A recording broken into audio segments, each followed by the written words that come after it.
অবশেষে বাংলাদেশের অন্তর্বর্তীকালীন সরকার তার কফিনে শেষ পেরেকটি পুঁতে ফেলল। যেটার ভয় ছিল সেটাই কিন্তু এই সরকার করে ফেলল।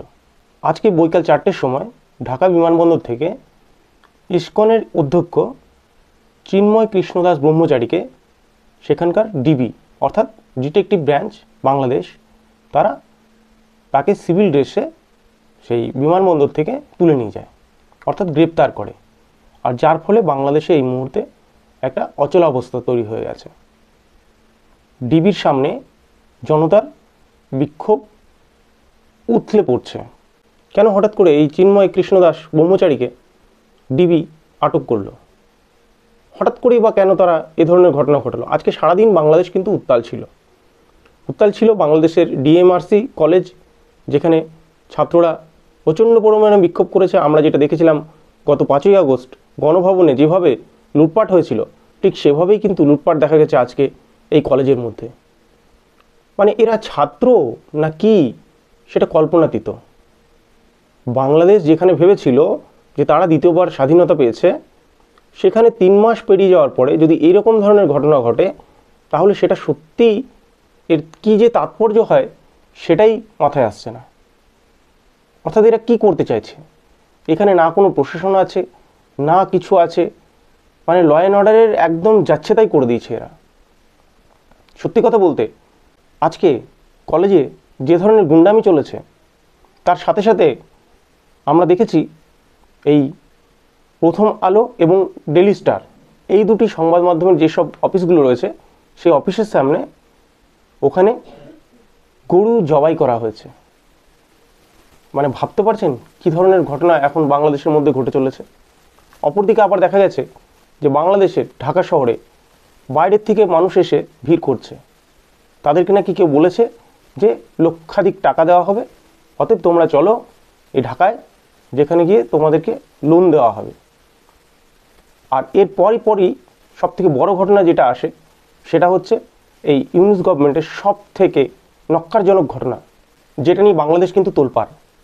বাংলাদেশের সংখ্যালঘু সেলের এই চিন্ময় কৃষ্ণদাস ব্রহ্মচারী, ইনি লিড করছিলেন।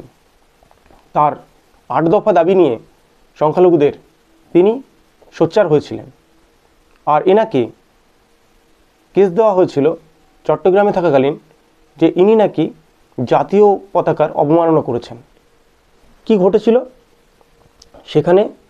সাধারণ মানুষের বক্তব্য, অর্থাৎ বিরোধীদের বক্তব্য, যে সেখানে জাতীয় পতাকার সাথে তিনি তার হিন্দু ধর্মের যে পতাকা হয়ে থাকে সেই পতাকাটা নাকি লাগিয়েছিলেন। অপরদিকে যেসব ভিডিওগুলো ভাইরাল হয়েছে সেখানে দেখা যাচ্ছে যে না, দুটি পতাকা সেপারেট খুঁটিতে ছিল। আর সবথেকে বড় কথা, যে যেটি বাংলাদেশের পতাকা বলা হচ্ছে, সেই পতাকাতে কিন্তু চাঁদ তারা ছিল।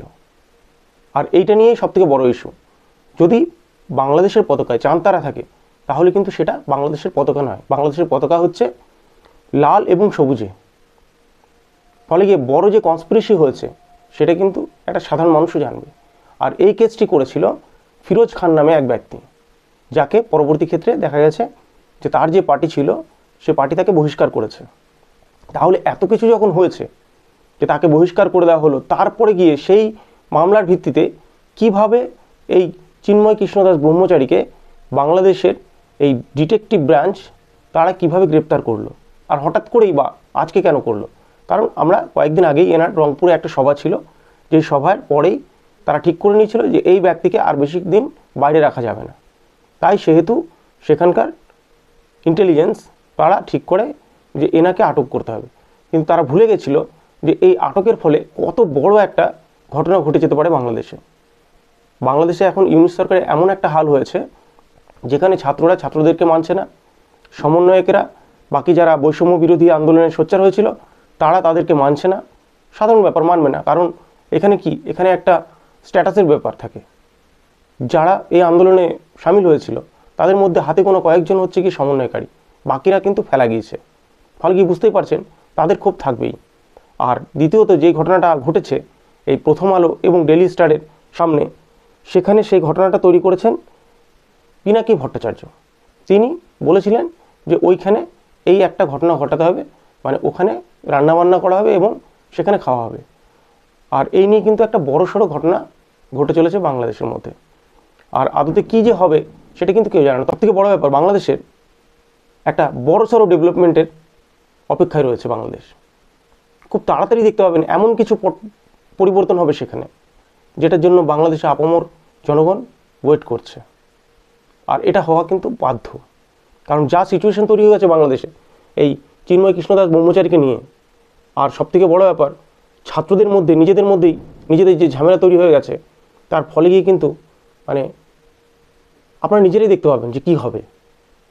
আর যে ঘটনা আজকে ঘটিয়েছে ডক্টর ইউনূস গভর্নমেন্টের সরকার, তার ফলে কিন্তু বাকি দেশগুলি যারা আছে তারা কিন্তু ইউনূস গভর্নমেন্টের প্রতি একদম বিক্ষোভে ফেটে পড়বে। কারণ আমরা দেখেছি ইউএস ইলেকশনের আগেই কিন্তু এই ট্রাম্প তিনি কিন্তু নিজে একটা টুইট করেছিলেন যে বাংলাদেশে যেসব মাইনরিটির উপর অত্যাচার হচ্ছে সেটা বাংলাদেশ গভর্নমেন্টকে কিন্তু কড়া হাতে সেটাকে বন্ধ করতে হবে। আর সেটা কিন্তু রিপিট ডক্টর ইউনূস গভর্নমেন্ট তারা পুনরাবৃত্তি ঘটালো। তাদের বক্তব্য যে আমরা কারো কথা শুনবো না, আমরা আমাদের মতন চলবো। দেখা যাক বাংলাদেশের রিসেন্ট ডেভেলপমেন্ট থেকে আমরা কি শিক্ষা নিতে পারি। আপনাদের কি মতামত সেটা কমেন্টে অবশ্যই জানাবেন।